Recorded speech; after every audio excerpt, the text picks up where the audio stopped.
এবারে আইপিএলে সবথেকে খতরনাক line up bowling line up কি আছে?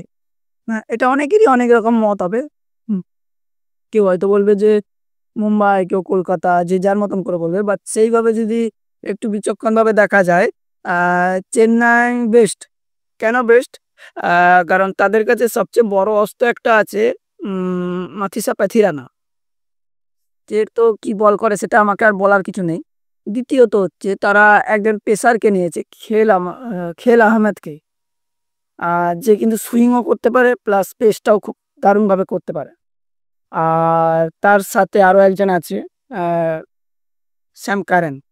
স্যাম কারেনকে তারা কিভাবে খেলাবে সেটা মহেন্দ্র সিং ধোনি জানে। হ্যাঁ, মহেন্দ্র সিং ধোনি কেন জানে এটা বলছি, কারণ খাতায় কলমে ঋতুরাজ ক্যাপ্টেন হলেও মাঠে কিন্তু মহেন্দ্র সিং ধোনি ক্যাপ্টেন, এটা আমার থেকে আপনারা সবাই জানেন।